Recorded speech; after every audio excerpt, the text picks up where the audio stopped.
Hello and welcome back to English Unlimited Podcast, the place where we break down English for you, moving you quickly from simply understanding English to actually using it. I'm your host, Charlie. And I'm Jamie. Good to see you, everyone.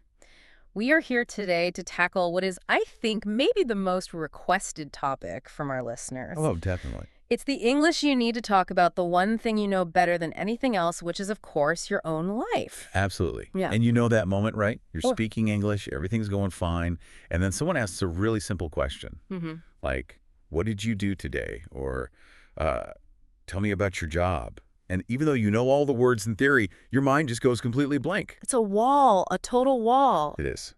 And the sources we review today, they actually call that moment total chaos. That's the perfect term for it. It's this massive stress point that just, it uses up all your mental energy. It does, and you're left feeling shy, stressed, and you can't even form, like, the simplest sentences. Yeah. It's so relatable, and that mental panic is precisely what prevents so many B1 learners from moving forward, from getting to that next level of fluency. Which is why this deep dive today is so critical. Exactly. We are going to be microscopically dissecting the language of the daily routine. And this isn't about, boring academic vocabulary. No, not at all. It's about building the complete English architecture for your life. That's the core strategy, isn't it? If you can talk confidently about your day, you don't waste your mental energy trying to find words about, politics or history. Right. You already know the content. You lived it. You just need the English structure to talk about it. And we're going to build that structure, piece by piece, block by block. And we're going to go deep, really deep, on the science behind all these little actions. Oh, I'm excited about this part. Yeah, for example, we're going to learn why hitting the snooze button actually puts your brain into what's called a reactive mode. Oh. And later on, how you can achieve genuine metacognition through journaling in the evening. Those sound like complete game changers, not just for English, but for, mental organization in general. Which translates directly to speaking fluency. Definitely. So stick around for the final quiz to test your understanding of these big ideas. We'll cover all the powerful vocabulary we uncover and show you how to apply it, immediately. Absolutely. But before we dive into the deep end, we do have to ask you one thing. If you haven't already, please subscribe to English Unlimited Podcast right now. Just hit that subscribe button and give this deep dive a like. It really, really helps us bring more of these detailed analyses to you. Okay, let's get into it. Mastering the morning. The intentional start. Exactly. We're beginning with the first, say, 60 to 90 minutes of your day. The sources we looked at consistently highlight this period as the one that sets the tone for everything else. Both emotionally for stress management and also linguistically for your fluency. Precisely. And the core concept that connects all these little actions is the power of routine. Okay, I hear that word routine all the time. But why is it so powerful, especially for someone learning a language? Because, and this might sound a bit counterintuitive, structure is freedom. Structure is freedom. Okay, break that down. When you have a routine, the sequence of your actions becomes automatic. You don't have to think about it. So the sources are really clear on this. A routine isn't about being rigid or boring. It's what actually builds strong English habits. And crucially, it helps you stop. Translating in your head. That's the one. That is the dream for every single B1 learner. How does just talking about my day help me stop doing that? Well, when you describe your day, first I woke up at 7, then I had coffee. After that, I answered emails.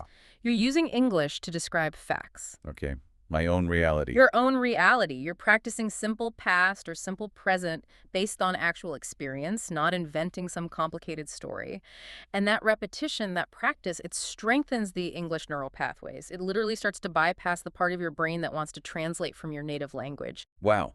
So the more structured my life is, the less mental energy you spend on logistics. And that frees up energy for the hard stuff, like, complicated grammar, relative clauses, perfect tenses when you really need them. Okay, that is a powerful connection. A better routine equals better grammar. So let's dissect this concept of routine and structure with our M1 protocol. Give us a simple analogy. What is a routine like at its core? Okay, an analogy. A routine is exactly like a GPS system for your brain. A GPS for my brain. I like that. Think about it. When you're driving, if you have the directions set, you know exactly what's coming next. Right. You don't waste any energy reading the map or, debating which turn to take. You just follow the instruction. You just follow. And that automation, that frees up your working memory, your mental RAM for things that actually need thought, like forming a complex English sentence on the spot. That makes perfect sense. So if the routine is the whole GPS route, how is it different from a single habit? Because I feel like people use those words interchangeably. That's a fantastic distinction, and we need to clarify it. It's a great question. A routine is the full sequence. It's the whole flow, the structure for a block of time. Okay. So your morning preparation, that's a routine. Got it. A habit is one small, singular, automatic action within that routine, Yeah. like brushing your teeth or drinking a glass of water. Think of routines as the playlists, and habits are the individual songs on that playlist. I love that. Routines are the playlist, habits are the songs. That makes it so clear. Okay, let's ground this with a real-world scenario from the sources.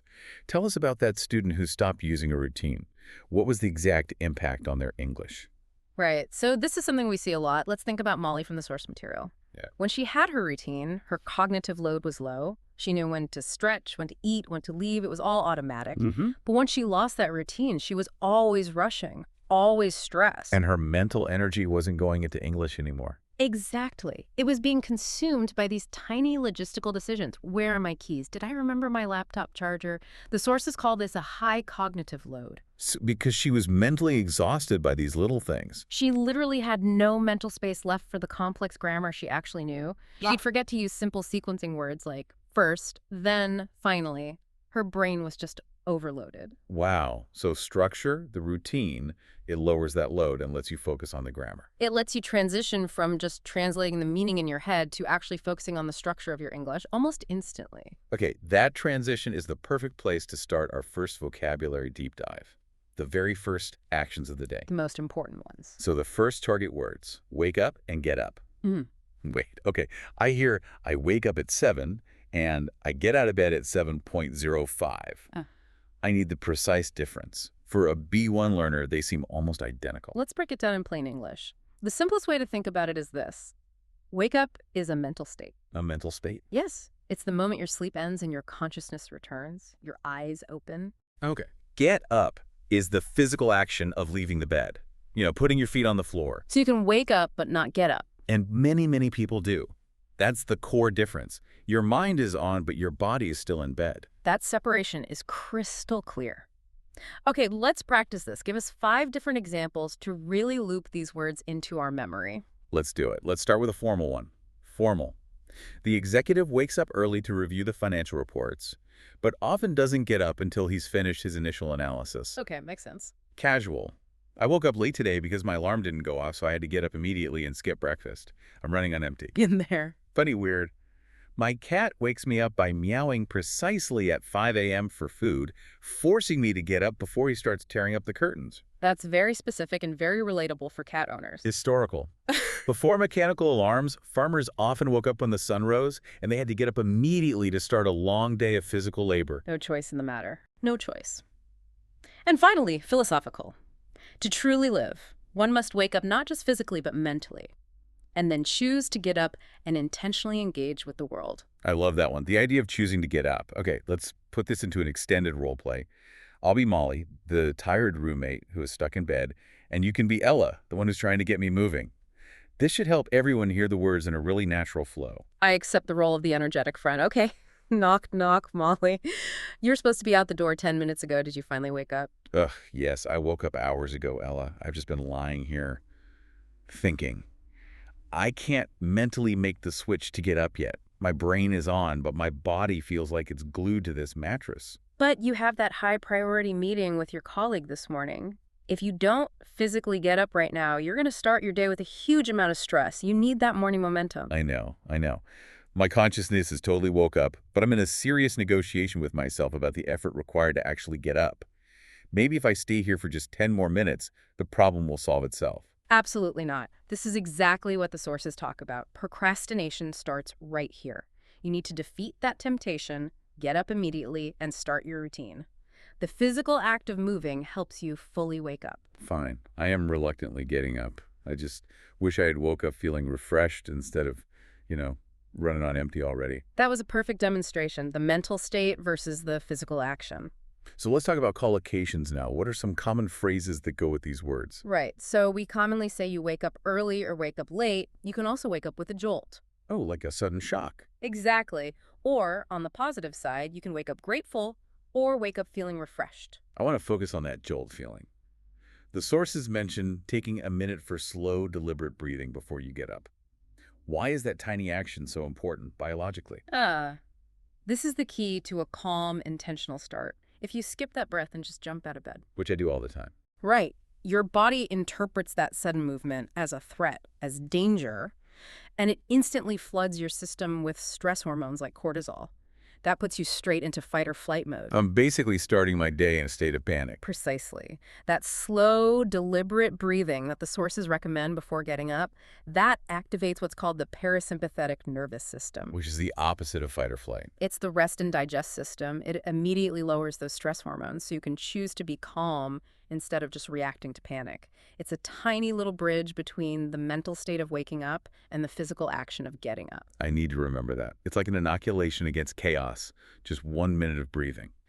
But let's talk about the enemy of that calm start, the snooze button. The great saboteur. So we all know what the snooze button is, but why is it so universally condemned in these sources? They say never hit it because it starts the day with procrastination and puts your brain in a reactive mode. It really is a modern curse. It delays your alarm, usually by 9 minutes. But the real damage isn't the lost sleep, it's the mental conditioning. Let's expand on that idea of reactive mode with M1. Okay, give us the analogy for reactive mode. What does that look like inside my brain? Analogy. Starting your day in a reactive mode is like choosing to be a fire department instead of a construction company. Okay. The fire department, which is the reactive brain, only responds to emergencies. The alarm, the urgent email, the missed deadline, it's always putting out fires. Right. The construction company, the proactive brain, sets its own schedule, it follows its own blueprints, it builds something intentional. Hitting snooze guarantees you start your day firefighting. That is a powerful visual. So how is being in reactive mode different from just, being lazy? Great question. Comparison. Laziness is more of a conscious choice to avoid effort.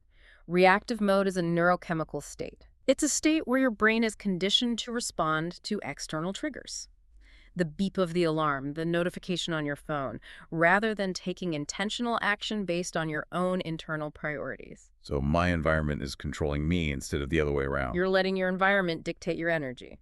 Exactly. Okay, let's see 5 examples of how we use the phrase snooze button.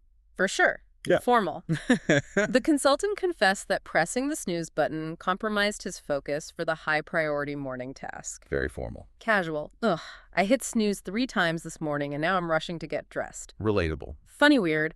My husband thinks the snooze button is just a volume control. He mutes the first alarm and then sleeps through the next 3 snooze cycles. I think I know that person. Historical. The first mechanical alarms didn't have a snooze button. It's a modern luxury or maybe a curse from the 1950s. A modern curse, I like that. And philosophical. Hitting snooze is a tiny, repeated negotiation with destiny where you sacrifice future calm for immediate reactive comfort. That procrastination negotiation is what gets me every time. Okay, let's do an extended role play.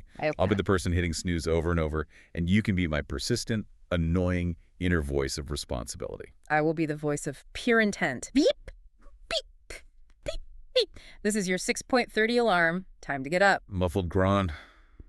No, not yet. I'm still half asleep. Smack. Snooze button. Just 9 more minutes of peace. 9 minutes have passed. Beep, beep, beep. You just started your day by losing the first battle. If you hit snooze again, you won't have time to prepare a decent breakfast. But I feel like I just woke up. I need one more cycle to fully activate my brain. Smack. Snooze again. My body's just running on empty. The sources warn you about this. The snooze repeatedly habit. That micro-sleep isn't quality sleep. And now you have 0 time for that deliberate breathing. You are already in reactive mode. Get up. Okay. I'm getting up. But I blame the invention of the snooze button for my constant need to rush. A very chaotic but excellent demonstration. So what are the key collocations there? They're simple. You hit snooze, you snooze repeatedly, you feel the temptation to snooze, and you get caught in a snooze cycle. The central nuance is realizing that this one tiny action conditions your brain to react to external triggers. That's why the sources recommend creating friction. Friction. Yeah, like physically moving your phone to the other side of the room. It makes it harder to hit snooze, and that defeats the reflex. Okay, so once you've beaten the snooze button and taken that slow breath, what's next? Next is sequencing your physical activation. Right. This is where we need those sequencing words to link everything together clearly.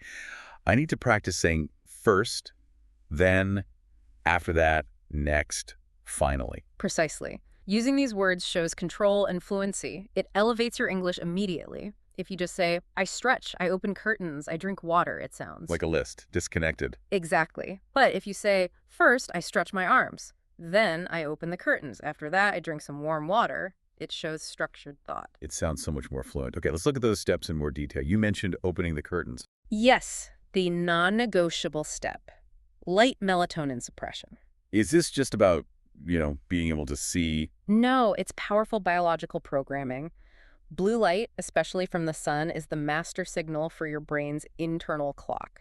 It tells your brain to immediately stop producing melatonin. And melatonin is the sleep hormone, right? Exactly. It tells your body it's nighttime. So by opening the curtains, you're giving your brain a powerful instant signal to switch out of night mode and into daytime alertness. Wow. So the sun is my first, most powerful energy boost, even before coffee. It is. And after that biological switch, we move to the famous 1-minute momentum habit. Making the bed. The sources are really focused on this. It takes 1 minute, but provides an immense psychological weight and a tangible win. It does. I have to admit, I'm a little skeptical. How does making my bed, which feels so small, create momentum for the whole day? It triggers a positive feedback loop. When you complete one small, intentional task, it gives you an immediate sense of order and control. A tiny win.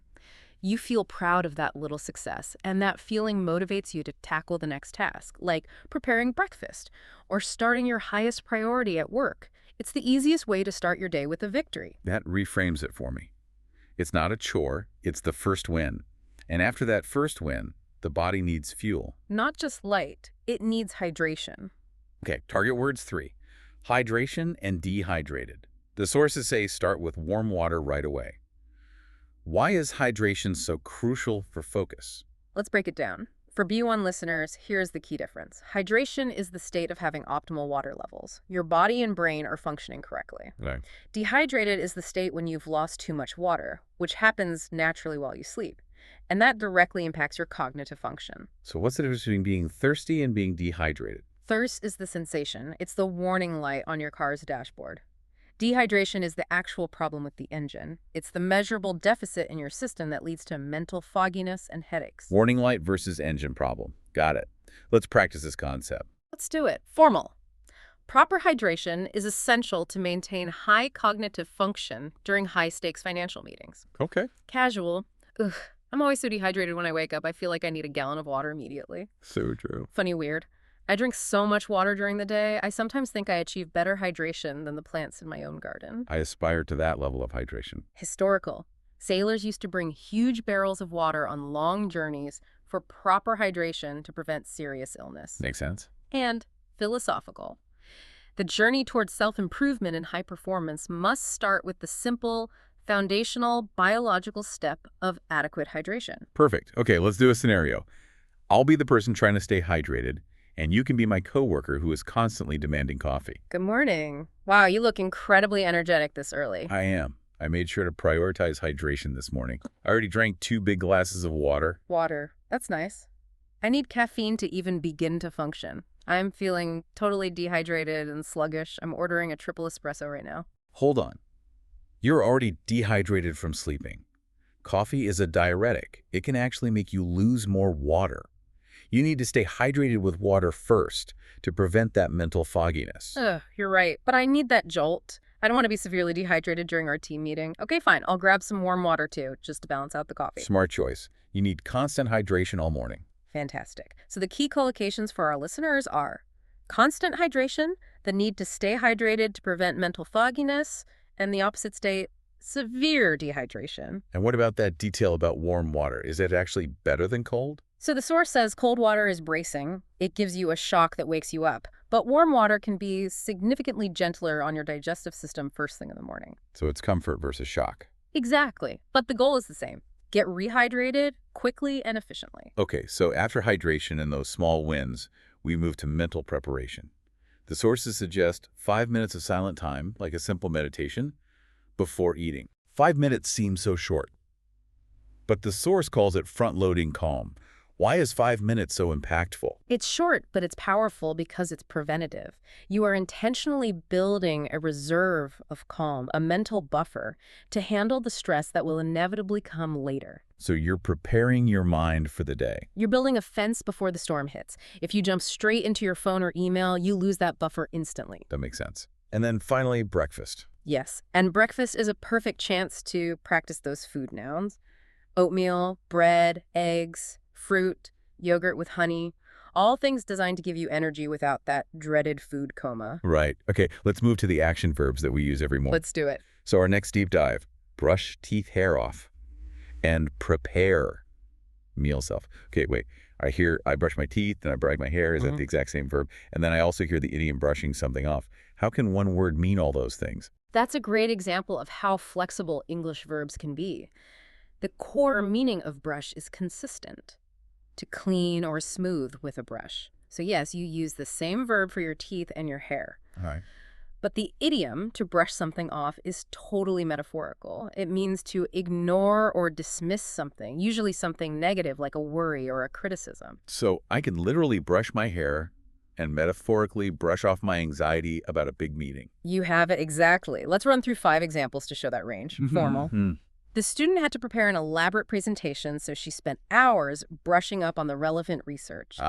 Brushing up on another idiom. Meaning to refresh your knowledge? Good catch. Casual. I forgot to brush my hair before leaving home in a rush, so I tried to brush aside the messy strands with my hand. Brush aside, another one. Funny weird. I tried to gently brush the dust off my extremely old computer screen, but I just made the static worse. Classic. Historical. Before modern toothpaste, people used ashes or powders to brush their teeth. And philosophical. You must consciously brush the worries of yesterday off your mind to start fresh. Otherwise, that mental clutter just builds up.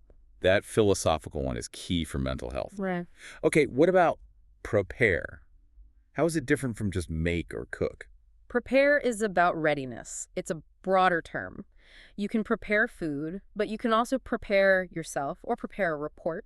It's often a bit more formal. Okay, let's do a role play about the morning rush using these words.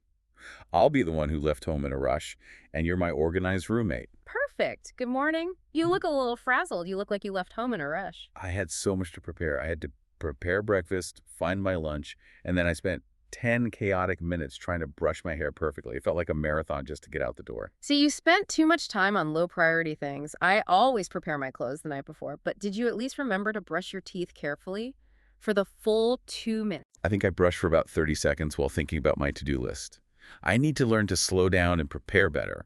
Now I just have to try and brush aside all this anxiety before I talk to my coworker. You see how naturally those fit in. So for collocations, we have brush slowly, brush up on knowledge, and brush aside an idea. And for prepare, You can prepare dinner, prepare for work, prepare a presentation. The key nuance is that formality. You'd say, I made toast, but you might say, I need to prepare for the meeting.